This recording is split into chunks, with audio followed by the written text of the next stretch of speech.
Bismillahirrahmanirrahim. Alhamdulillah, salatu wassalamu ala Rasulillah Sayyidina Muhammad ibn Abdillah wa ala alihi wa sahbihi wa mawala wa la hawla wa la quwwata illa billah. Alhamdulillah, melanjutkan daripada hal-hal yang membatalkan atau menjadikan seseorang itu memiliki hadas besar sehingga mewajibkan dia ketika terkena atau terdeteksi dia memiliki hal-hal tersebut, dia wajib mandi besar. Itu yang jumlahnya itu ada 6. Kita sampai di salah satu hal-hal yang mewajibkan mandi besar, yaitu di nomor yang ketiga, yaitu adalah al-haid. Makna daripada haid itu termasuk hal yang mewajibkan seorang wanita itu mandi besar adalah ketika darah haidnya sudah berhenti dan tidak keluar lagi. Maka apabila seorang perempuan darah haidnya sudah terbentus, sudah berhenti, maka wajib bagi dia mandi besar dan lanjut untuk beribadah, ya, baik sholat ataupun puasa, jikalau puasa Ramadan dan lain sebagainya. Nah, apa dalilnya? Dalilnya adalah sudah yang difirmankan oleh Allah SWT, wa yas'alunaka 'anil mahid qul huwa adzan fa'tazilun nisaa fil mahid wa la taqrabuhunna hatta yatahurna. Mereka bertanya kepadamu tentang haid, maka jawablah bahwasanya haid itu adalah ada kotoran, gangguan. Fa'tazilun nisaa fil mahid, maka jauhilah perempuan ketika haid. La taqrabuhunna, jangan kalian dekati dia atau berhubungan hatta yatuhurna, hingga mereka sudah bersesuci ataupun mandi besar. Ya, fa idza tatahharna, maka apabila dia sudah mandi besar, fa'tuhunna, ya, maka apabila sudah bersih, maka bolehlah kalian untuk mengumpuli istri-istri kalian. Oleh karena itu kita tahu bahwasanya perempuan apabila darah haidnya sudah terputus, wajib bagi perempuan tersebut untuk mandi besar. Yang keempat daripada hal-hal yang mewajibkan seorang itu mandi besar itu adalah an-nifas. Setelah haid kemudian kita membahas nifas. Apa itu nifas? Nifas itu kalau dari segi bahasa artinya al-wiladah, lahiran. Ya, namun secara istilahnya orang-orang ahli fikih, nifas adalah ad-damul kharij ba'da faraghi rahim min jami'il hamli wa qabla inqidha'i aqalli tuhri minal wiladah. Darah nifas itu adalah darah yang keluar setelah kosongnya rahim, min jami'il haml, dari semua kehamilan yang berada di perutnya, wa qabla inqidha'i aqalli tuhri minal wiladah, dan sebelum habisnya paling sedikitnya suci dari wiladah, dari kelahiran. Kan kita tahu bahwasanya sucinya seseorang itu dari kelahiran atau dari haid itu adalah apabila hari sudah melewati 15 hari 15 malam. Kalau sudah 15 hari 15 malam, maka setelahnya sudah sudah disebut suci. Itu karena itu itu disebut aqallut tuhur, disebut paling sedikitnya suci. Jadi misalkan kalau ada perempuan setelah udzur dia suci, ya, sampai 15 hari.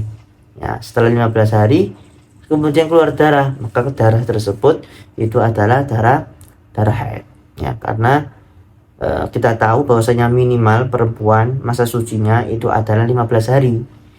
Jadi jikalau kalau ada perempuan sebelum 15 hari suci kok sudah keluar lagi darahnya, ya, maka darah yang keluar itu yang di tengah-tengah antara 15 hari itu bukan darah haid, ya, karena harus masa sucinya itu minimal adalah 15 hari.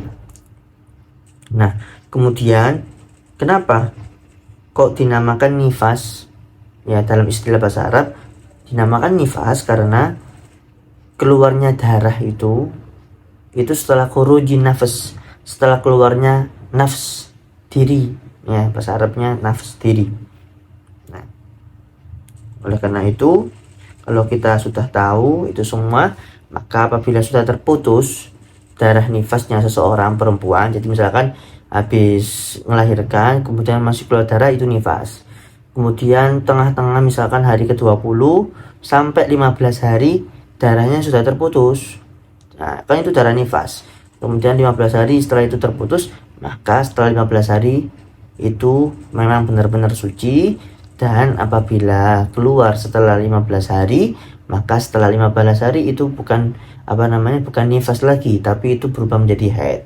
Nah, caranya apa? Caranya kalau sudah lewat 15 hari. Tapi kalau misalkan, ya saya kasih permisalan, apabila darah keluar 20 hari, kemudian terputus darahnya, gak keluar lagi ya sampai 10 hari saja, maka kemudian hari ke-11-nya keluar darah, maka darah yang ke hari ke-11 itu masih sama nifas, karena enggak sampai melewati 15 hari. Karena minimal suci, bisa dikatakan perempuan itu suci itu 15 hari. Baik, kemudian termasuk alasan yang kelima, ya, hal-hal yang mewajibkan seorang perempuan itu mandi besar itu adalah al-wiladah, melahirkan. Jadi kalau ada seseorang perempuan itu melahirkan apapun, melahirkan anak yang sudah terwujud bayi, ataupun ataupun misalkan keluar bayinya tapi nggak ada basahnya sama sekali, kering bayinya, atau segumpal darah saja, atau segumpal daging saja, meskipun bukan wujudnya bayi, tapi sudah mewajibkan bagi seorang perempuan itu mandi besar. Jadi nggak harus keluarnya bayi, enggak. Misalkan ya keguguran, ya keluarnya segumpal darah atau segumpal daging, maka dia sudah wajib mandi, ya kan. Bidan kan tahu apabila ini segumpal daging, ini segumpal darah, yang mana segumpal daging, segumpal darah itu cikal bakal akan menjadi bayi nanti kalau tumbuh. Tapi ternyata kan sudah keluar duluan, begitu. Nah, itulah penyebab yang kelima daripada hal-hal yang mewajibkan mandi itu adalah wiladah, melahirkan. Kenapa kok melahirkan itu termasuk faktor mewajibkan seseorang perempuan itu mandi besar? Nah, karena kita sudah masuk haid, nifas, wiladah, itu adalah hal-hal yang cuma dimiliki perempuan, laki-laki enggak. Kenapa kok menjadi faktor orang yang melahirkan meskipun segumpal darah, segumpal daging itu sudah mewajibkan seorang perempuan itu mandi besar? Kenapa demikian? Yaitu karena para ulama mengatakan bahwasanya anak, ya, atau janin itu merupakan mani, ya, merupakan mani, cikal bakalnya kan dari mani yang munakid ta'akhkharu khurujuhu ila hinil wiladah, merupakan mani, ya, baik mani laki campuran jelasnya tentu mani laki-laki dan perempuan yang munakid, yang berubah, ya, yang berubah, kemudian maninya itu ta'akhkharu khurujuhu, keluarnya telat. Sampai kapan? Sampai waktu lahiran. Jadi kan kita tahu bahwasanya khurujul mani, keluarnya mani, termasuk hal-hal yang membatalkan mewajibkan seorang itu mandi besar. Maka juga demikian, ya, anak itu kan termasuk cikal bakalnya asal muasalnya kan itu dari mani, ya, dan keluarnya mani termasuk hal yang mewajibkan seorang perempuan atau laki-laki juga keluarnya mani, ya, itu termasuk hal yang mewajibkan mandi besar. Baik, itu yang kelima. Yang keenam, yang terakhir, dan ini dimiliki laki-laki atau perempuan, salah satu faktor yang mewajibkan seorang itu mandi besar itu adalah al-maut, meninggal. Ya, mudah-mudahan kita meninggal tapi nanti setelah diberikan panjang umur, kehidupan sudah sukses dunia akhirat, panjang umur, barokah, ketaatan kepada Allah, kepada Rasulullah, ya, kemudian kita dijauhkan dari malapetaka, musibah, penyakit, ya, anak keturunan soleh-solehah, sakinah, mawaddah, warahmah, ya, maut, ya. Jadi kalau sudah meninggal, maka wajib bagi orang yang berada di sekitarnya fardu kifayah untuk merumat, ya, orang yang meninggal itu. Salah satu faktor yang jenazah tersebut wajib dimandikan, ya, maut. Oleh karena itu wajib memandikan, ya, mayit yang muslim, ya, mayit yang muslim, ghairu syahid, bukan muslim yang meninggal syahid, ya, meninggal dalam peperangan, Ya seperti saudara-saudara kita yang berada di Palestina dibom, termasuk jihad di jalannya Allah. Bukan seperti mereka, kalau mereka nggak wajib ya seperti mereka nggak wajib mandi. Ya kenapa? Karena darahnya dibiarkan biar nggak hilang, akan menjadi saksi nanti di hari kiamat, dan baunya akan menjadi wangi, sangat wangi. Nah inilah keistimewaannya orang syahid. Mudah-mudahan saudara kita yang berada di Palestina semuanya diberikan ketabahan, kekuatan, ditolong oleh Allah SWT, dibebaskan dari penjajahan orang-orang kafir Israel yang terkutuk itu. Ya. Walau siqtan lam tadhhar fihi amaratul hayah. Ya, meskipun yang meninggal itu merupakan siqtan, janin yang tidak nampak tanda-tanda kehidupan. Jikalau dia sampai umur 4 bulan. Jadi keguguran janinnya berumur 4 bulan, maka fayajibu ghusluhu kifaiyan, itu juga wajib dimandikan. Jadi umur 4 bulan anak yang guguran itu juga diwajibkan untuk dimandikan.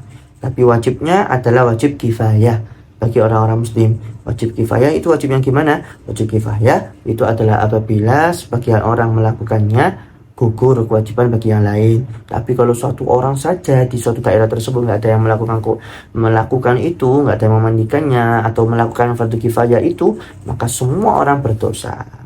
Hakada, mudah-mudahan bisa dimengerti dan dipahami, dan selesai sudah 6 sebab faktor